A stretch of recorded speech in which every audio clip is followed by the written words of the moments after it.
Bismillahirrahmanirrahim. Assalamualaikum warahmatullahi wabarakatuh. Alhamdulillahirabbil alamin. Nahmaduhu wa nasta'inuhu wa nastahdihi wa nastaghfiruh. Wa na'udzu billahi min syururi anfusina wa min sayyiati a'malina. May yahdihillahu fala mudilla lahu wa may yudlilhu falan tajida lahu waliyyan mursyida. Asyhadu an la ilaha illallah wahdahu la syarika lahu wa asyhadu anna sayyidina Muhammadan abduhu wa rasuluh. Allahumma salli wa sallim wa barik ala hadzal nabiyil karim Muhammadin wa ala alihi wa ashabihi wa man ihtada bi hadihi wa istanna bi sunnatihi wa jahada bi jihadihi ila yaumiddin, amma ba'd. Allahumma ja'al jam'ana hadza jam'an marhuma wa tafarruqana min ba'dihi tafarruqan ma'suma wa la taj'al fina syaqiyan wa la mahruman wa la matrudan ya arhamar rahimin.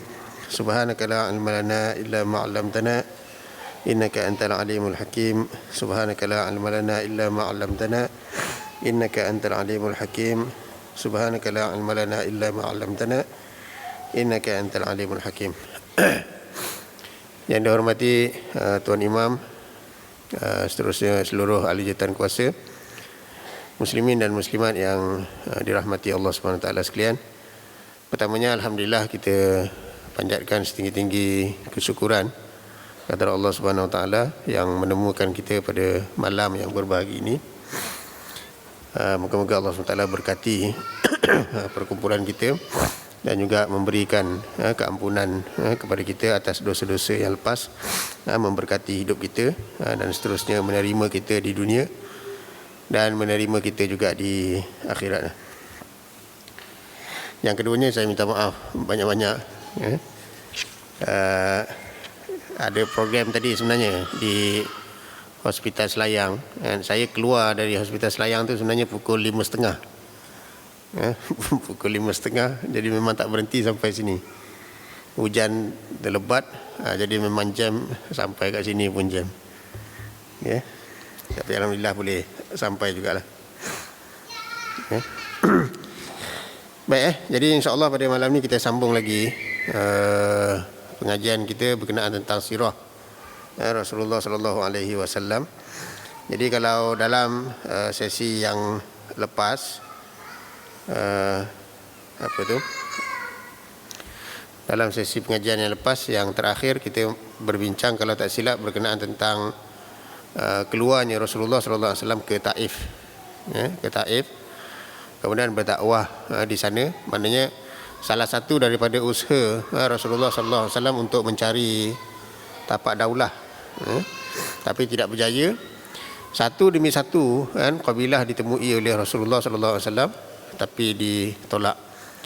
Jadi maknanya kalau sekiranya kita tengok kronologi dakwah Rasulullah ni, Rasulullah menumpukan dakwah di Mekah kan, sampailah ke tahun yang ke-7. Tahun yang ke-7 tu berlaku pengepungan ataupun pemulawan selama 3 tahun, masuk sampai tahun yang ke-10. Tahun ke-10 tahun kesedihan, berlaku kematian Abu Talib, berlaku kematian Khadijah radhiyallahu anha. Kemudian bila selepas daripada tahun kesedihan tu, Rasulullah mula pergi ke kabilah-kabilah luar, pergi ke kabilah-kabilah luar untuk berdakwah kepada mereka, dan bukan setakat berdakwah kepada mereka, sebaliknya menawarkan kepada mereka untuk masuk Islam dan menerima Rasulullah sallallahu alaihi wasallam dan juga para sahabat untuk berhijrah ke tempat mereka, dan Rasulullah jadi ketua di situ. Jadi satu demi satu kabilah ditemui oleh Rasulullah sallallahu alaihi wasallam dan mereka tolak Kemudian Rasulullah pergi ke Taif, sebagaimana yang kita tahu, juga ditolak oleh penduduk Taif. Bahkan bukan setakat ditolak, sebaliknya diejek-ejek dan dihina-hina Rasulullah SAW. Kemudian budak-budaknya berkumpul dan membaling-baling batu kepada Rasulullah sampai berdarah-darah pada Rasulullah, sehingga kasutnya sendiri itu pun basah dengan darah. Dan kemudian Rasulullah pun pulang dan di tengah jalan satu peristiwa yang kita dah bincangkan dalam sesi yang lepas, iaitu Rasulullah berdakwah, maknanya dakwah Rasulullah tu didengari oleh jin, oleh jin kan. Kemudian baliklah Rasulullah balik ke Mekah. Baik. Satu peristiwa yang berlaku kan, semasa Rasulullah SAW nak masuk ke Mekah. Dia nak masuk tu susah sebenarnya. Rasulullah SAW nak masuk ke Mekah tu dia agak sukar. Kenapa sukar?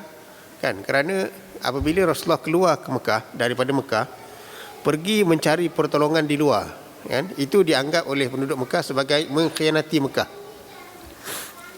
Maknanya kalau dia ada masalah di Mekah, dia minta tolong daripada penduduk Mekah. Jadi penduduk Mekah minta tolong daripada penduduk Mekah. Tapi seolah-olah macam dakwah Rasulullah tak diterima di Mekah, kan. Jadi kita kata Rasulullah ni ada perselisihan dengan penduduk di Mekah, dan bilangan orang Islam masa itu tak ramai pun, kan. Tahun ke-10 bilangan orang Islam kan dalam 300 lebih sahaja, dan separuh daripadanya, lebih daripada 150 lebih kurang, dah berhijrah ke Habsyah. Jadi baki yang bersama dengan Rasulullah tu mungkin dalam 140, kan, 150, 160, kan. Jadi bilangan yang teramat sedikit dibandingkan dengan penduduk Mekah yang ramai. Jadi bila berlaku kan begitu, maknanya Rasulullah ada masalah dengan penduduk Mekah, dengan pemimpin Mekah, dengan penguasa Mekah. Tiba-tiba Rasulullah keluar daripada Mekah, kan. Taif ni dia bukan duduk di Mekah. Taif ni jauh daripada Mekah, berpuluh-puluh batu daripada Mekah. Dulu berpuluh batu ni kira jauh lah, jauh. Jadi berpuluh-puluh batu daripada Mekah, kan. Jadi Rasulullah minta, seolah-olahnya kan penduduk Mekah akan menafsirkan Rasulullah minta pertolongan daripada orang luar, orang luar, dan juga minta perlindungan daripada orang luar. Tapi malangnya pada masa itu satu demi satu kabilah yang Rasulullah jumpa ni tolak, kan. Sampai ke Taif pun tolak. Jadi bila dah ditolak, ke mana Rasulullah nak pergi, kan. Sebab itu digambarkan dalam satu dialog di antara Rasulullah dengan Sayyidatina Aisyah, kan. Aisyah bertanya kepada Rasulullah, ada tak peristiwa lain yang lebih berat, kan, berlaku kepadamu selain daripada peristiwa Uhud?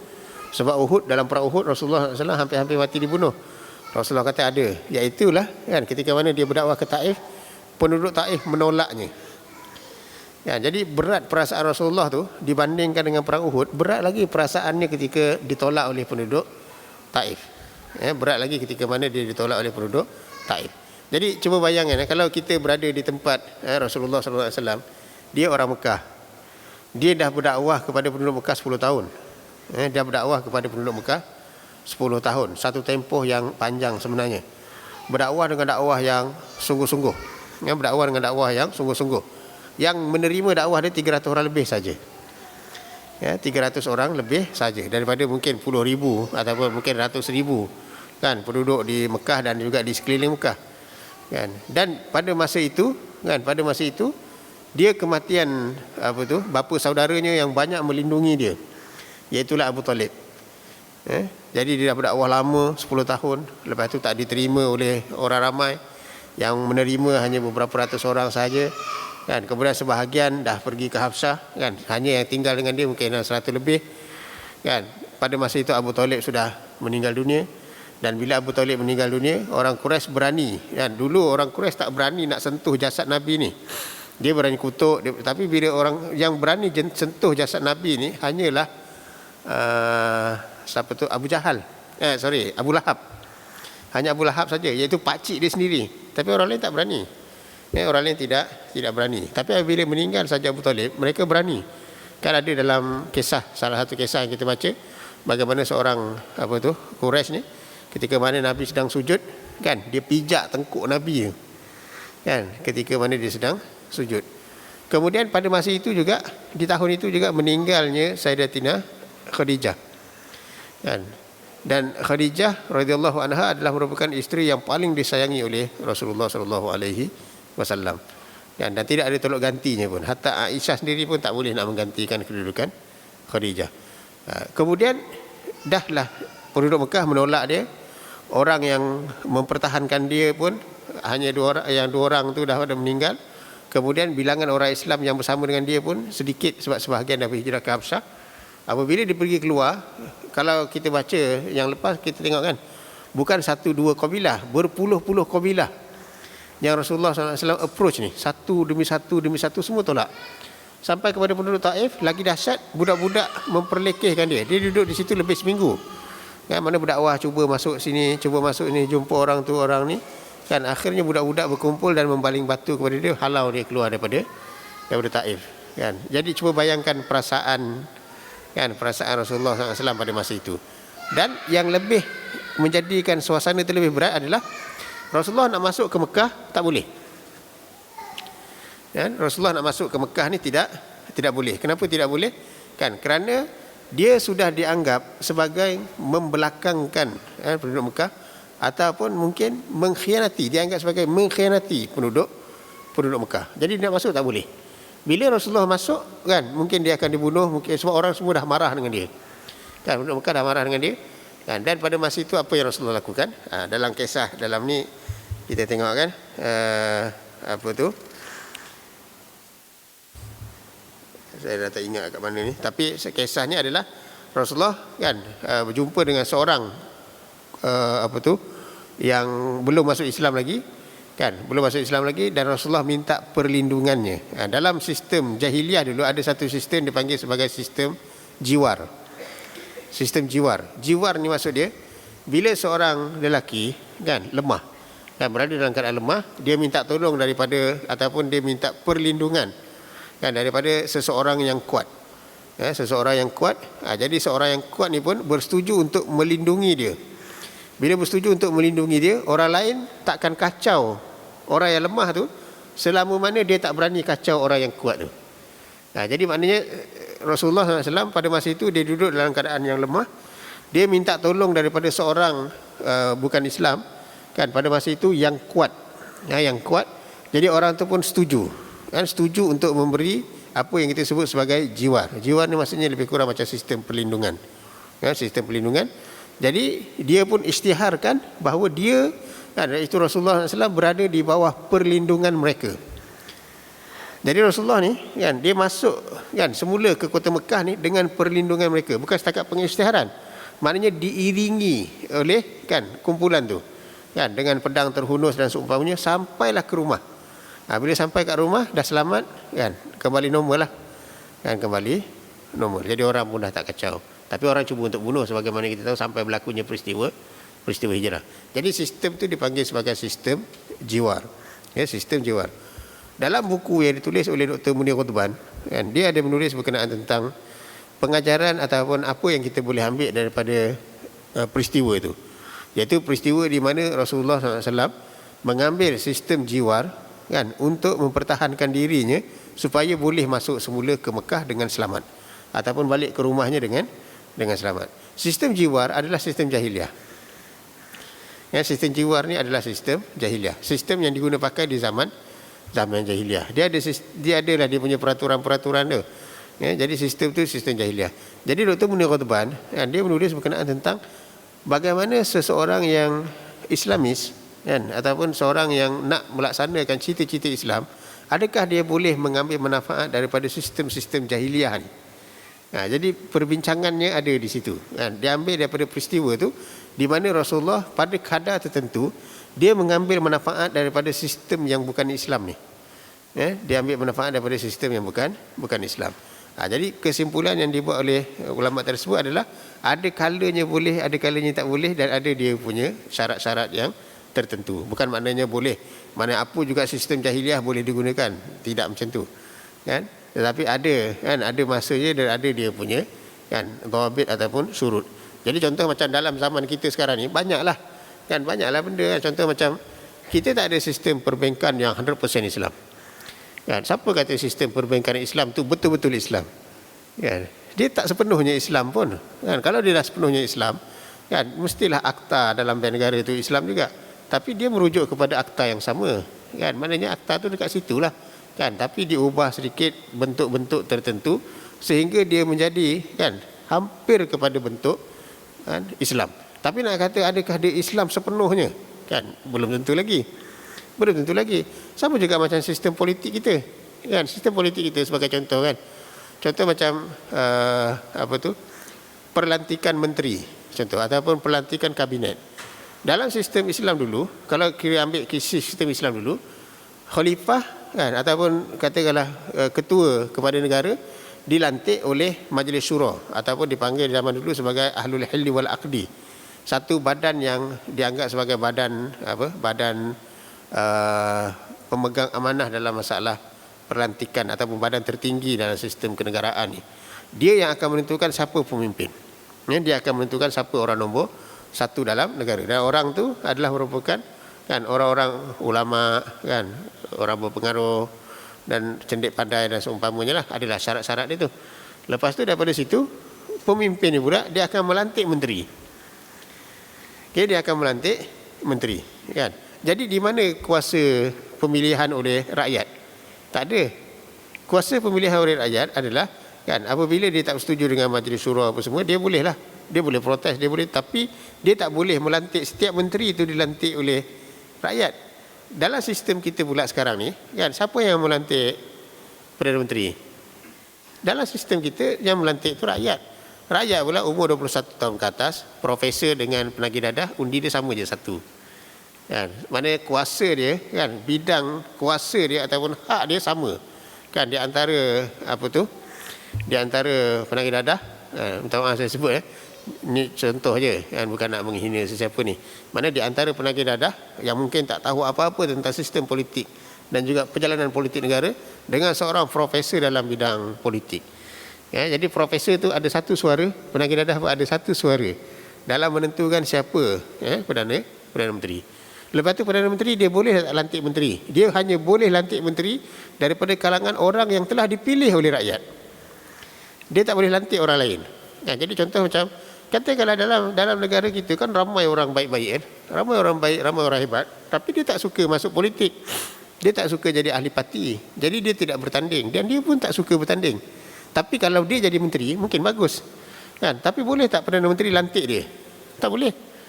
Dia tak boleh. Dia mesti dilantik daripada kalangan orang yang dipilih oleh rakyat. Itu kita punya sistem. Jadi boleh tak pakai sistem ni?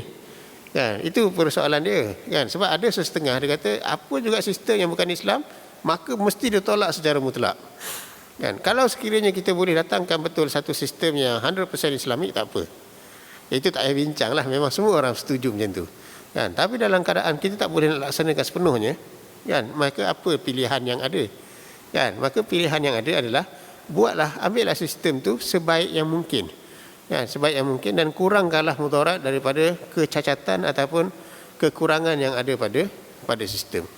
Banyaklah benda dalam hidup kita sekarang ni, kan, dalam kehidupan bernegara kita ni. Contoh macam sistem politik, kan. Kemudian begitu juga dalam sistem ekonomi kita.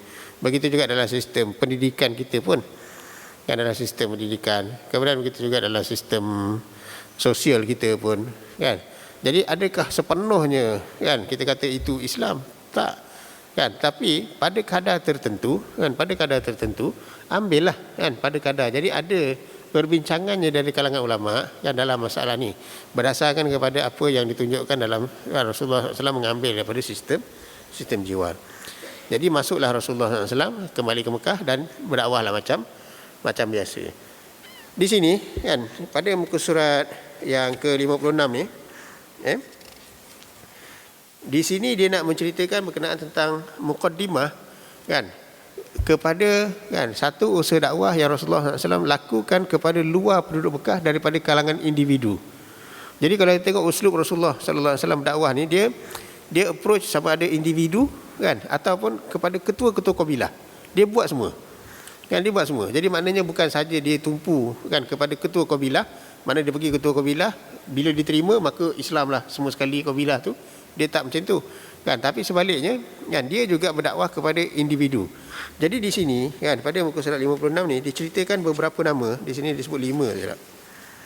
Okey, 5 nama, kan, yang merupakan nama-nama orang yang didakwah oleh Rasulullah sallallahu alaihi wasallam secara individu. Kita ambil 2 cerita dah lah. 2 cerita dah lah. Okey, jadi satu, di sini yang dinamakan Suwaid bin Samit, kemudian Iyas bin Muaz, kan, ini dua-dua ni adalah pemuda daripada Yasrib. Kemudian, kan, Abu Dzar Al-Ghifari. Jadi Abu Dzar Al-Ghifari ni adalah merupakan seorang lagi daripada kalangan penduduk Yasrib. Seorang lagi. Jadi sekarang ni yang 2 ke atas tu memang penduduk Yasrib. Yasrib ni maksudnya Madinah. Kan, kemudian Abu Dzar ni juga dia mendengar berita berkenaan tentang 2 orang ni bertemu dengan Rasulullah. Dua-dua tu masuk Islam. Dua-dua tu masuk Islam. Kemudian Abu Dzar ni nama yang memang orang Malaysia akan sentiasa sebut. Kan, sebab kita kenal dengan Abu Dzar ni. Apa-apa pun asyik Abu Zar, Abu Zar, Abu Zar kan. Bila kita baca hadis pun dengar cerita Abu Zar. Kan? Sebab Abu Zar ni memang seorang yang cukup hebat. Dia adalah merupakan seorang pemuda kan daripada satu kabilah, nama dia kabilah Ghifar. Kabilah Ghifar ni duduknya di luar kan, daripada kota Yathrib. Ini Abu Zar. Dan Abu Zar adalah merupakan orang yang cukup berpengaruh dalam kabilah dia. Kan, orang yang cukup berpengaruh dalam kabilah dia. Apa yang membezakan di antara Abu Zar dengan sahabat-sahabat yang lain? Sahabat yang lain dia membesar di sisi Rasulullah sallallahu alaihi wasallam. Jadi dia jadi orang soleh, dia jadi pejuang Islam, dia jadi orang yang hebat, membesar bersama-sama dengan Rasulullah. Tetapi Abu Zar ni dia bertemu dengan Rasulullah, kemudian dia berpisah. Kan? Tapi lagi sekali dia bertemu dengan Rasulullah, dia bawa ramai orang masuk Islam. Dia bawa ramai orang masuk Islam. Jadi di situ kan, kalau kita tengok orang-orang yang mengkaji tentang tarbiyah dan dakwah, dia akan bincangkan satu poin, iaitu macam mana cara manusia ni boleh berubah menjadi orang yang hebat. Kan? Adakah semestinya dia mesti duduk bersama dengan Rasulullah sepanjang masa? Kan? Ataupun kan macam Abu Zar. Abu Zar ni satu contoh yang mana seorang manusia tidak duduk bersama dengan Rasulullah sepanjang masa. Bukan sepanjang masa. Kan? Dia tak sama dengan Rasulullah. Dia tak bersama dengan Rasulullah. Dia beriman pada tahun yang ke-11. Beriman pada tahun ke-11. Rasulullah tahun ke-11 kenabian. Rasulullah pergi berhijrah kan, dah masuk tahun yang ke-14 lah lebih kurang. Mana 13 tahun di Mekah, kan Rasulullah pergi berhijrah kan bulan Safar. Ya, bulan Safar tu itu dah masuk ke tahun ke-13, tahun ke-14. Jadi ketika mana dia mendengar Rasulullah ni, dia pergi ke Mekah, dia berjumpa dengan Rasulullah dan dia beriman. Kan, dia pun beriman. Kemudian dia balik. Kan, Rasulullah kata tunggu saja berita. Kan, Rasulullah kata dalam hadis, dia kata kalau sekiranya aku muncul nanti, maka kamu datang. Kan, muncul tu maksudnya ketika mana aku dah bertapak kan, kamu datang balik. Kan, rupanya Abu Zar ni apabila dia balik ke perkampungan dia berdakwah kepada penduduk-penduduk kampung dia. Berbekalkan hanya beberapa potong ayat saja. Berbekalkan hanya beberapa potong ayat saja. Kadang-kadang kita kan bila kita tengok bagaimana sahabat ni dibina, mungkin kita sebahagian daripada kita buat satu kesimpulan, hebatnya sahabat ni sebab setiap ayat turun Rasulullah cerita pada dia orang. Setiap benda berlaku Rasulullah tegur dia orang. Tapi benda ni tak berlaku kepada Abu Zar. Benda ni tidak berlaku kepada Abu Zar. Sebab itu pentarbiahan manusia ni kan, dia amat bergantung kepada dua unsur. Satu kan yang kita sebut sebagai murabbi, orang yang mentarbiah dia. Tetapi unsur kedua yang amat penting juga adalah mutarabbi, iaitu orang yang ditarbiah itu sendiri. Orang yang ditarbiah itu sendiri. Berapa banyak ayat Quran yang Abu Zar dapat daripada Rasulullah dalam pertemuan pertama tu? Tak banyak. Kan, bukannya dia dapat seluruh ayat Al-Quran yang telah diturunkan, tak ada. Kan, tapi kepribadian dia dengan sedikit ayat tu kan akhirnya menjadikan dia seorang manusia yang cukup hebat. Kan?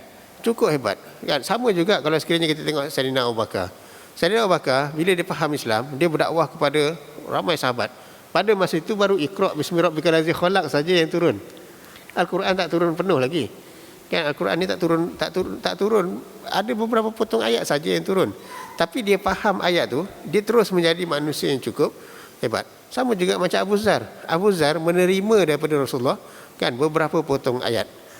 Beberapa potong ayat, dan dia faham daripada Islam pada kadar yang kan sempat untuk Rasulullah SAW terangkan kepada dia pada pertemuan tu. Dan Rasulullah kata, kau balik dan tunggu saja aku muncul. Bila aku muncul dan bertapak, nanti kau datang balik. Bila dia datang balik, rupanya dia berjaya mengislamkan ramai daripada kabilahnya. Ramai daripada kabilahnya.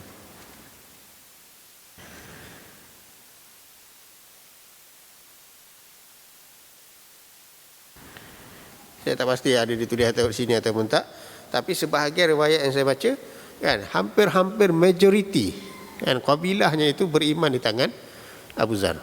Kan, lalu ketika mana dia bertemu dengan Rasulullah, kabilah tu seolah-olah macam dah komplit dah masuk Islam. Dah komplit dah masuk Islam. Dan Abu Zar ni kan satu benda yang disebut oleh ulama, di antaranya Ibnu Taimiyah, dia kata Abu Zar ni adalah merupakan manusia yang orang dia istilah dia, saya tak ingat sama ada disebut warak ataupun zuhud ataupun apa juga istilah lain, yang mana apa yang dia buat itu takkan mampu ditiru oleh sesiapa pun. Tahu tak apa benda yang dibuat oleh Abu Zar yang disebut oleh Ibn Taymiyah kan, atau ulama lain saya tak ingat nama dia kan, yang sebagai satu benda yang takkan mampu untuk ditiru oleh sesiapa pun dekat atas muka bumi ni. Apa dia? Iaitulah zuhudnya Abu Zar, yang asalnya dia adalah merupakan orang yang kaya. Tapi zuhudnya Abu Zar ni sehingga dia memilih untuk hidup sebagai seorang miskin. Yang ni jangan salah faham kan. Memilih untuk hidup miskin ni kan bukanlah satu benda yang terpuji untuk semua orang. Kan, tetapi kepada Abu Zar dipilih macam tu. Kan? Ada kalanya menjadi orang kaya lebih terpuji, ada kalanya menjadi orang miskin tu terpuji. Bergantung kepada kan keadaan kita. Ada orang dia tahan miskin tapi dia tak tahan jadi orang kaya. Sebab jadi kaya itulah dia jadi jahat. Ada juga macam tu. Sama macam yang disebut oleh Rasulullah dalam hadis. Inna min ibadillahi ibadan alimallahu annahu la yuslihuhu illa al-faqr. Kan ada di antara hamba-hamba Allah SWT ni yang Allah tahu yang dia tidak akan jadi baik kecuali fakir. Fakir yang akan menjadikan dia baik. Kan walau aghnahum la afsadahum. Kan kalau sekiranya dia Allah kayakan dia, kekayaan tu akan merosakkan dia. Wa inna min ibadillahi ibadan alimallahu annahu la yuslihuhum illa al-ghina fa aghnahum. Ada juga di antara hamba Allah ni Allah tahu dia tak akan jadi baik kecuali kalau dia kaya. Lalu Allah kayakan dia. Kan? Lalu Allah kayakan dia. Walau afqarahum la afsadahum. Kalau Allah miskinkan dia, dia jadi rosak. Wa inna min ibadillahi ibadan alimallahu annahu la yuslihuhum illa al-marad fa amradahum. Ada juga di antara hamba Allah ni Allah tahu dia tak akan jadi baik kecuali bila dia sakit. Lalu Allah sakitkan dia. Walau asahahum la afsadahum. Kalau Allah sihatkan dia, dia jadi jahat, dia jadi rosak. Wa inna min ibadillahi ibadan alimallahu annahu la yuslihuhum illa as-sihah fa as-sahahum. Ada juga di antara hamba Allah ni Allah tahu dia tak akan jadi baik kecuali bila dia sihat. Lalu Allah sihatkan dia. Walau amradahum la afsadahum. Kalau sekiranya Allah jadikan dia sakit, dia akan rosak. Itu manusia tu macam tu. Yang manusia tu Allah SWT kan jadikan dia punya kadar kekuatan dia tak sama. Ada orang tahan menanggung beban kesakitan. Ada orang tak tahan menanggung beban kesakitan. Ada orang tahan menanggung kekayaan. Tapi ada orang tak tahan menanggung kekayaan. Jadi macam tu juga bila kita tengok Abu Zar ni masuk dalam satu jenis manusia yang dia menjadi hebat disebabkan oleh kerana miskin. Ya, dia menjadi hebat disebabkan oleh kerana miskin. Okay, nanti kita sambung azan InsyaAllah kita sambung sikit lagi. Okay. Jadi kehebatan Abu Zar adalah pada kemiskinannya itu. Dia memilih untuk hidup miskin dan bersesuaian dengan keadaannya. Dan daripada situlah dia menjadi seorang yang hebat. Dan Ibn Taymiyah mengatakan bahawa orang tak akan mampu untuk meniru Abu Zar dari sudut kesabaran yang menanggung kemiskinan ni. Sebab ada benda yang memang saya rasa kalau kita nak cuba buat pun kita tak akan mampu. Apa dia? Iaitu Abu Zar ni dia cuma minum 1 gelas susu sehari semalam. Itulah minumannya dan itulah makanan dia. Tiap-tiap hari macam tu. Siapa boleh buat? Siapa boleh buat? Dan ketika mana khalifah kan bantu dia ambil duit tu, dia agih lagi kepada orang. Dia tak nak simpan. Dia tak mahu simpan. Sebab apa? Kan dalam pemikiran dia kata kan dia tak mahu kan kesenangan dalam syurga tu dicepatkan untuk dia dapat di dunia. Dia tak mahu. Kan itu hebatnya Abu Zar. Dan orang macam tu, orang itu adalah bila dia masuk Islam pada tahun ke-11. Masuk Islam pada tahun ke-11 dan Rasulullah memang pesan kepada dia sembunyikan keislaman. Pulanglah dan sembunyikan keislaman. Mana dia masuk Islam di Mekah. Tapi dia itu sendiri asal daripada Madinah. Asal daripada Madinah. Kan? Dia orang Yasrib ataupun di sekeliling Yasrib. Kan? Jadi Rasulullah kata balik dan sembunyikan keislaman. Dan apabila aku muncul ataupun menang, kamu datang balik. Kan? Kamu datang balik. Tapi Abu Zar ni dia tak sabar. Kan? Dia bila Rasulullah sebut gitu, dia keluar tinggalkan Rasulullah. Dia pun terus iklankan kepada orang-orang di Mekah. Dia beriman di Mekah. Kan? Orang Mekah kan ramai orang kafir lagi kan. Dia pun sebut kepada orang Mekah, kan, penduduk Mekah, dia kata, kan, aku menaik saksi bahawa tidak ada Tuhan melainkan Allah dan bahawa Muhammad itu Rasulullah. Lalu orang Mekah pun kumpul dan pukul dia. Dia tidak sampai separuh nyawa. Kan? Jadi yang selamatkan dia siapa? Yang selamatkan dia adalah Abbas. Abbas pergi kepada kan mereka dan bagi ugutan ataupun bagi peringatan kepada orang-orang Quraisy. Kan dia kata beraninya kamu memukul pemuda daripada Ghifar. Kan? Sebab orang Quraisy ni bila nak berniaga, dia akan lalu kawasan Ghifar ni. Kawasan Bani Ghifar, kan? Jadi bila dia nak pergi ke Syam, kan, ke sebelah Palestin, Suria apa semua ni, dia akan lalu perkampungan tu. Jadi beraninya kamu memukul pemuda daripada Ghifar. Kan? Sedangkan perniagaan dia mesti lalu kawasan tu, baru dia lepas. Selamatlah Abu Zar. Tapi lepas tu malam tu dia bermalam di Mekah. Esok paginya dia keluar, dia sebut lagi macam tu. Kan, dia sekali lagi dia mengucapkan 2 kalimah syahadat depan-depan orang. Orang datang dan pukul dia lagi sekali. Kan? Dan yang selamatkan dia kali ini masih lagi Abbas. Abbas selamatkan dia. Lalu lepas tu dia pun balik. Kan? Sebagaimana kisah yang ni lah. Yang seterusnya dia pun pulang. Kan? Dan dia mengislamkan hampir-hampir majoriti daripada kabilah Ghifar tu. Kan? Itu hebatnya dia. Dengan hanya beberapa potong ayat. Kemudian seorang lagi yang Rasulullah SAW dakwah daripada luar, daripada orang Mekah ni, iaitulah yang bernama Tufail. Dalam muka surat 58 tu dia tulis itu Hifail, bukan Hifail. Sebenarnya nama dia Tufail. Tufail bin Amru Ad-Dusi. Tufail bin Amru Ad-Dusi. Tufail ni adalah merupakan seorang pemuda daripada Yaman. Dia adalah merupakan di antara pemimpin kaum dia, iaitu kaum Dus.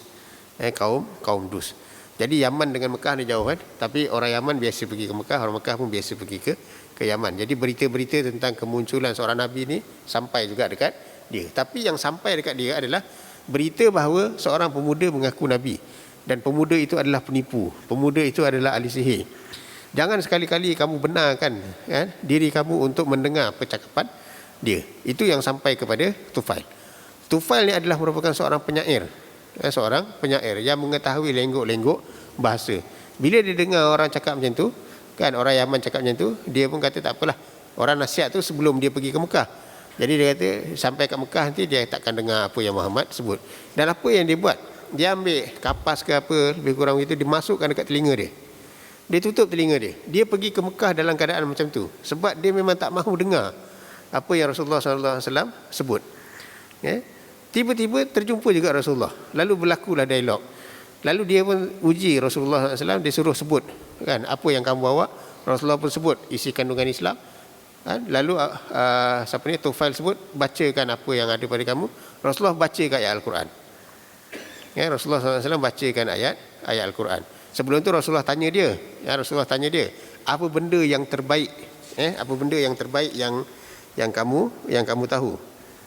Jadi dia pun sebut ada satu bentuk syair, kan, mana ni tak jumpa dah. Saya baca buku bahasa Arab kat sini dah tak jumpa. Ini tulisan dia kecil dan rapat-rapat. Jadi dia ada sebut satu syair. Syair itu adalah merupakan syair yang cukup indah, kan, dalam masyarakat Arab jahiliah dulu. Dia kata inilah benda yang paling indah. Rasulullah kata ada benda lain yang lebih indah daripada itu, kan. Lalu dia tanya apa dia? Lalu Rasulullah pun baca ayat Al-Quran. Bila baca saja ayat Al-Quran, Tufail ni sebagai seorang penyair, sebagai orang ahli biasa, ahli bahasa, dia tahu, kan, bahawa ini bukan kata-kata manusia biasa, dia kata. Kan, ini bukan kata-kata manusia biasa. Lalu dia pun beriman. Dan lepas tu dia balik, kan. Dia balik. Dan apa kehebatan Tufail ni? Kan? Tufail ni ditakdirkan umur dia tak panjang. Abu Zar tadi umur panjang, sampai zaman Sayyidina Osman dia masih hidup lagi. Tapi Tufail ni dia meninggal dalam perang Yamamah. Perang Yamamah ni mana perang yang ramai hufaz, ramai orang-orang yang hafal Quran ni meninggal dunia, syahid. Masih lagi di zaman awal Islam. Tufail ni, kan, hebatnya dia sama macam Abu Zar. Kalau sekiranya Abu Zar tadi dengan hanya beberapa potong ayat, kan, daripada Rasulullah SAW, dia berjaya mengislamkan hampir, kan, keseluruhan kabilahnya. Yang Tufail ni bila dia masuk Islam, dia balik semula ke Yaman. Jauh. Lepas sampai dekat Yaman, apa perkhabaran yang datang daripada Rasulullah? Jarang-jarang sekali. Kan, jarang-jarang sekali. Berita mana lambat nak sampai. Mana kalau ada ayat baru turun pun, hari ini turun, mungkin lebih setahun baru sampai dekat dia. Kan, jadi maknanya pengajaran daripada Rasulullah tu dah terputus. Tapi dia berjaya mengislamkan 60 ke 70 buah rumah, kan, dalam masyarakat dekat Dus. Kan, 60 ke 70 buah rumah. Dia balik, dia terus islamkan mak ayah dia, keluarga dia. Kan, lepas tu dia islamkan kaum dia sikit demi sikit dan masuk Islam di tangan dia 60 ke 70 buah rumah. Cuba bayangkan kita boleh buat tak? Kan, hanya dengan beberapa potong ayat yang dia faham kan daripada Rasulullah sallallahu alaihi wasallam. Sebab tu tuan-tuan, kalau sekiranya kita kata apa hebatnya sahabat, kan kita boleh tengok di antaranya macam ni. Bila kita ambil saja salah seorang daripadanya, kan ada hadis ni hadis yang tak kuat sangat, kan, tapi kan makna dia benar, kan. Ada hadis yang Rasulullah SAW sebut, kan, ashabi kan nujum, sahabat-sahabatku seumpama bintang-bintang di langit. Fa bi ayyaqtadaitum ihtadaitum. Mana-mana yang kamu ambil jadikan sebagai qudwah, kamu akan dapat petunjuk. Ambil salah seorang. Kalau kita kaji sejarah Tufail contoh, sejarah Tufail, daripada situ kita akan tengok betapa hebatnya dia, dan kita seluruh penduduk Salam ni pun tak tentu boleh Islamkan 60 ke 70 rumah. Satu rumah 5 orang, 60 ke 70 rumah tu berapa ratus orang, kan, berapa ratus orang dalam keadaan yang ganjil. Dakwah yang baru. Sekarang nak dakwah Islam senang sebab semua orang dah Islam, ramai orang dah Islam, Islam mudah orang dipahami. Tapi dulu apa itu Islam orang tak faham, kan. Tambah pula Yaman. Yaman ni adalah merupakan satu bumi yang terlalu jauh, paling selatan dekat Semenanjung Arab ni Yaman, yang paling selatan, dan dia lama duduk di bawah jajahan Kristian, kan. Yaman ni duduk bawah jajahan Kristian lama, kan. Contoh macam cerita siapa tu, Abraha tu adalah merupakan wakil kepada Raja Rom, kan, wakil kepada Raja Rom, kan, wakil kepada Raja Ethiopia yang Kristian, kan, duduk di Yaman dan menjajah penduduk Yaman. Jadi Yaman ni lama dalam keadaan yang seumpama itu, kan. Tetapi satu benda yang Rasulullah SAW sebut tentang orang Yaman adalah Yaman ni dia memang orang yang cerdik, kan, dan orang yang lembut, kan. Atakum apa dia sebut, atakum ahlu Yaman, akan datang kepada kamu penduduk Yaman, kan. Mereka adalah merupakan orang yang paling lembut lidah, paling lembut hatinya, dan paling halus perasaannya. Al-imanu yamani, kan, wal hikmah yamaniyah. Iman itu Yaman dan kebijaksanaan itu adalah Yaman, kan. Jadi Tufail ni adalah merupakan orang Yaman, dan kita orang Melayu kat Malaysia ni sebenarnya banyak terhutang budi kepada orang Yaman, kan. Kita masuk Islam ni sebenarnya banyak diislamkan oleh mubalik dan juga pendakwah daripada Yaman, pendakwah daripada Yaman. Bahkan kalau sekiranya kita baca hikayat Merong Mahawangsa tentang Raja Langkasuka, Raja Langkasuka yang pertama adalah Merong Mahawangsa. Langkasuka ni kerajaan Kedah tua, kerajaan Kedah lama tu, yang kemudian berkembang sampai ke Petani, selatan Thailand apa semua tu, kan, sampai ke Kelantan, Terengganu, kan, sampai ke Perak, kan. Apa tu yang cerita Raja Besiung tu, itu masih lagi kerajaan Langkasuka punya kawasan. Jadi kerajaan Langkasuka ni lagi tua daripada kerajaan Melaka, kan. Raja pertamanya nama dia Merong Mahawangsa, yang buat filem, KRU buat filem tu. Kemudian diterus raja yang masuk Islam adalah raja yang keberapa saya tak ingat, ke-7 ataupun ke-8. Dalam tu disebut diislamkan oleh seorang bernama Syekh Abdullah Al-Yamani, kan. Maknanya Raja Langkasuka ni diislamkan oleh seorang yang datang daripada Yaman. Itu gigihnya orang Yaman, pergi sampai ke Kedah untuk mengislamkan. Lalu raja itu menukar namanya, kan, bila dia masuk Islam ditukar namanya kepada Raja Muzaffar Shah, dan Langkasuka pada masa itu ditukar namanya kepada Kedah Zamin Turan. Nah, jadi jasa daripada orang Yaman, kan. Mana orang Melayu ni memang terhutang budi kepada orang Yaman. Dan Tufail tu adalah merupakan orang Yaman, kan. Tufail tu adalah orang Yaman, dan dia memang orang yang bijak, kan. Dia seorang yang cukup bijak. Jadi dipesan kepada dia jangan dengar langsung, sebab dia bila dengar sikit saja dia boleh kesan yang ini dakwah yang betul ataupun dakwah yang salah. Jadi bila dia dengar, kan, dia kata ini adalah merupakan sesuatu yang bukan ciptaan manusia. Dia terus masuk Islam, dan bila dia masuk Islam dia masuk sungguh-sungguh. Bila dia balik, dia Islamkan keluarga dia, kan, dan kemudian Islam di tangan dia 60 ke 70 buah rumah, kan, 60 ke 70 buah rumah. Itu hebatnya, kan, Tufail. Ini adalah beberapa manusia yang disebut dalam buku ni sebagai manusia, kan, di luar Mekah yang didakwahi oleh Rasulullah SAW secara individu, bukan sebagai kabilah, kan, tapi Rasulullah approach mereka sebagai individu, kan, seorang dengan seorang, kan, dan mereka ni adalah orang di luar daripada Mekah. Kemudian seterusnya, kan, kisah yang akan kita baca selepas ini adalah berkenaan tentang 6 pemuda daripada Yasrib. 6 pemuda daripada Yasrib ini yang melonjakkan satu lonjakan kepada dakwah Rasulullah SAW dan kepada Islam itu sendiri. Iaitu 6 pemuda daripada Yasrib masuk Islam, kemudian mereka balik ke perkampungan mereka diiringi oleh seorang pemuda bernama Mus'ab bin Umair berdakwah di situ. Pada tahun seterusnya, setahun lepas tu datang 70 lebih manusia yang diislamkan sebagai ketua-ketua dan selepas daripada itu berlakulah peristiwa hijrah. Jadi peristiwa hijrah ni dia bermula dengan 6 orang ni. Dengan 6 orang daripada Madinah ni. Dan Rasulullah SAW sebelum daripada berjumpa dengan mereka, dia pernah bermimpi dalam satu mimpi. Ini ra'aitu fil manami anni muhajirun ila ardin zati nakhlah. Dan aku bermimpi dalam mimpiku bahawa aku berhijrah ke satu kawasan yang dipenuhi dengan kurma-kurma ataupun dipenuhi dengan pokok-pokok tamar.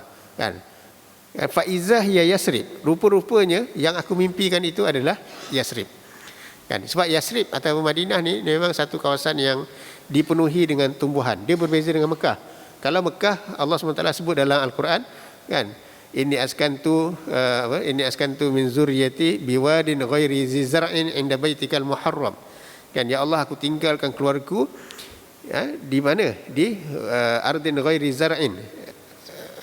Di satu kawasan yang tidak ada pokok-pokok. Itu Mekah. Inda baitikal muharram, berdekatan dengan rumahmu yang suci, iaitulah Mekah. Jadi Allah menyifatkan Mekah ni sebagai satu kawasan yang gersang, satu kawasan yang tidak bertumbuhan. Tetapi Madinah disebut dalam sejarah sebagai inni ra'aitu fil manami anni muhajirun ila ardin zati nakhlah.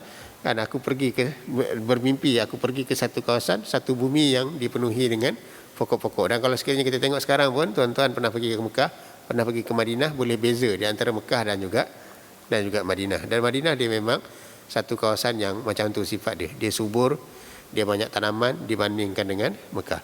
Dan Rasulullah bermimpi dan kemudian Allah SWT benarkan mimpi itu dengan berjumpa dengan 6 orang ni dan daripada situ berkembang dakwah tu dan terus sampailah berlaku peristiwa hijrah. Jadi di sini kita boleh tengok dakwah Rasulullah yang teruk tu punya dahsyat. Dia buat sikit demi sikit dan orang beriman kepada dia amat sedikit. Tapi bila dah sampai satu peringkat kita kata habis ikhtiar, pada masa itu Allah buka dengan kemenangan. Seolah-olah macam sebelum daripada jumpa 6 orang ni, apa lagi benda yang Rasulullah tak buat? Semua benda dah Rasulullah buat. Rasulullah berdakwah kepada kabilah, Rasulullah berdakwah kepada individu, Rasulullah berdakwah kepada penduduk Mekah, Rasulullah berdakwah kepada orang luar Mekah, Rasulullah berdakwah sampai kepada orang Yaman. Berpuluh kabilah Rasulullah jumpa, dan macam-macam cara berdebat, kena kepung, ada yang mati kena seksa. Tapi yang beriman hanya beberapa ratus. Tapi lepas tu bila seolah-olah dah sampai ke penghujung ikhtiar, Allah SWT buka dengan satu peristiwa hijrah.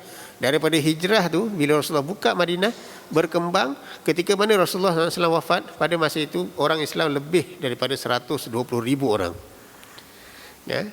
Lebih daripada 120,000 orang. Dan Allah SWT sebut dalam Al-Quran, iza ja'a nasrullahi wal fath wa ra'aitan nasa yadkhuluna fi dinillahi afwaja fasabbih bihamdi rabbika wastaghfir innahu kana tawwaba.